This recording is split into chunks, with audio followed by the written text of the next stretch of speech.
You ever walk into your backyard, expecting a quiet Sunday by the pool, only to find 50 strangers cannonballing in your water, beer cans floating like buoys, some drunk idiot smashing your brand new patio table while your neighbor Karen is floating on your stolen pool float, sipping Chardonnay like she owns the place? Yeah, that happened. I stood there, jaw clenched, knuckles white on the fence, and Karen, bless her surgically perfect little heart, didn't even flinch. Relax, honey. Community fundraiser. Didn't you get the memo? She waved a manicured hand, like I was the crazy one for questioning why half the HOA was trashing the only good thing my divorce settlement ever bought me.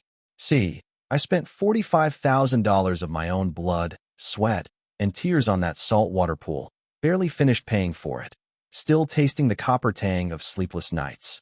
Now, kids were tracking mud, adults were tracking entitlement, and my dream was circling the drain with beer foam.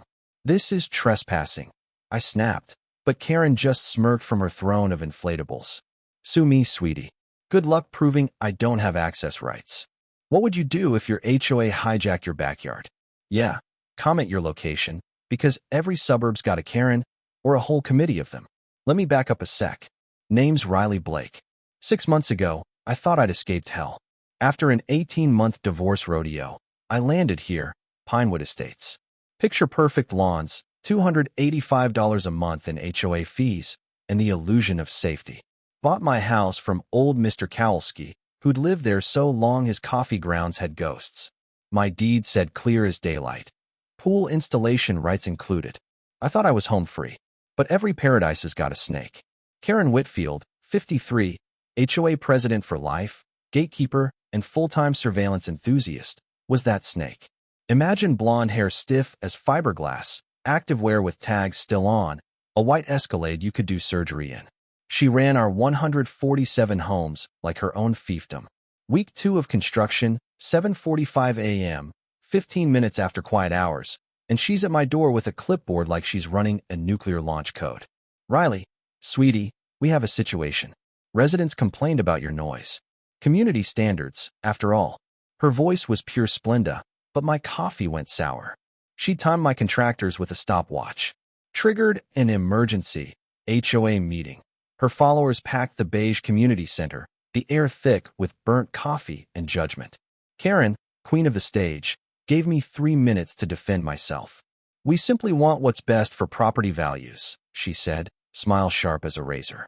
She delayed my pool by 3 weeks, inventing permit problems, challenging everything, even impersonating an official to my pool contractor. Ma'am, she seemed legit, he told me sheepish. Claimed I'd lose my house if we didn't comply. The audacity was Olympic level. She made daily compliance visits, snapping photos, scratching her pen like a prison warden, all while my neighbors started giving me that pitying, you poor thing look.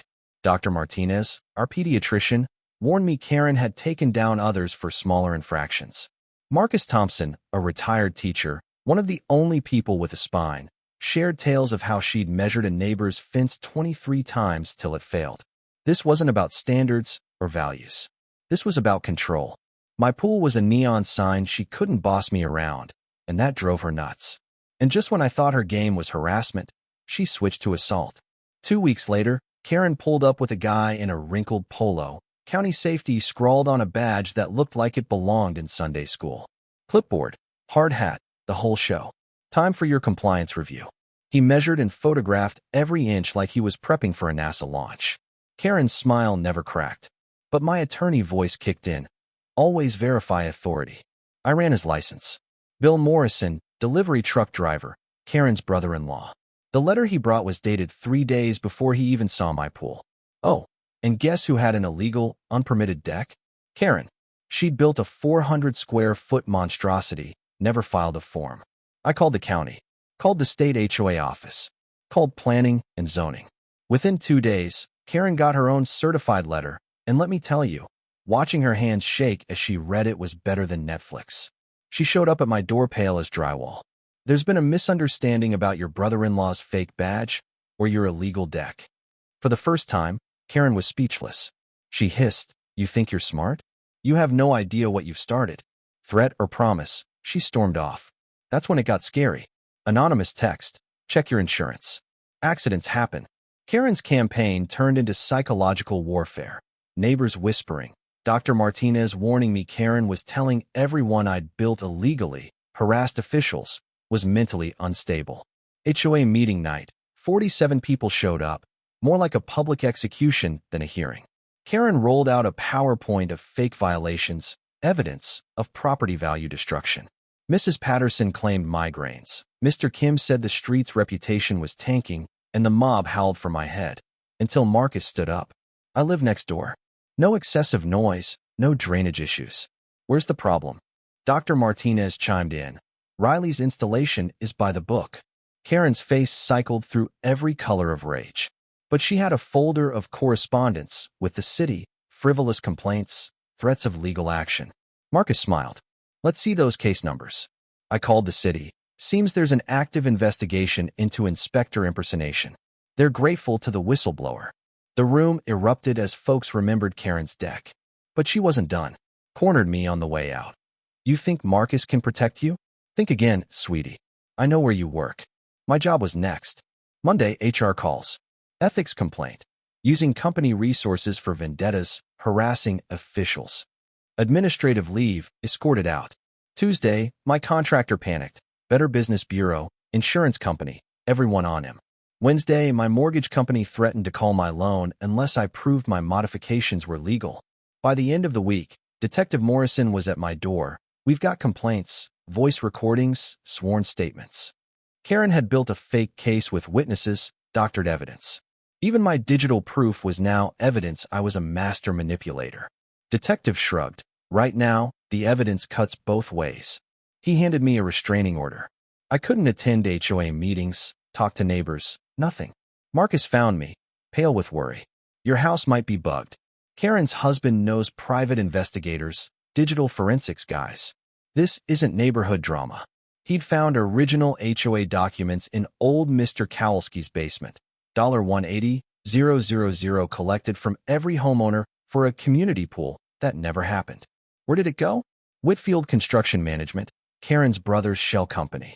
Her deck, kitchen, even her husband's Escalade were paid with our money. My pool, a daily reminder of her theft. The evidence folder grew. Insurance fraud, double-dipping payouts, real estate contracts pre-signed to sell my home out from under me. Marcus, Dr. Martinez, his daughter Jessica, a forensics wizard, even Tommy Kowalski, everybody pitched in. We traced every wire, every phony document. Jessica cracked Karen's emails and texts, insurance scams, fraud schemes, plots to remove problem residents. Turns out Karen and her family had run similar scams in 4 other communities. Organized crime, not suburban squabbling. Dr. Martinez's ex, a federal prosecutor, confirmed, you've got a RICO case. But federal charges take months. Meanwhile, Karen escalated, vandalized my pool, sent threatening letters to neighbors, sabotaged my insurance, tried to blow up my house, and blame it on faulty wiring. The FBI and county police set up surveillance, and at Karen's next community event, my backyard again, barbecue smoke and all, she gathered her mob for one last lynching. This time, she planned to finish me off in a tragic accident, destroy evidence, and vanish overseas. But justice doesn't always wear a suit. Flashing lights, FBI agents, county sheriff, and news vans crashed the party. Agent Blake announced racketeering, fraud, and attempted murder charges. Karen screamed it was a frame-up, but Marcus stepped up. Where's the $180,000 for the pool, Karen? The crowd turned, connecting the dots. Agent Blake played Karen's own voice over the sound system. The Blake problem needs a permanent solution. Make it look accidental.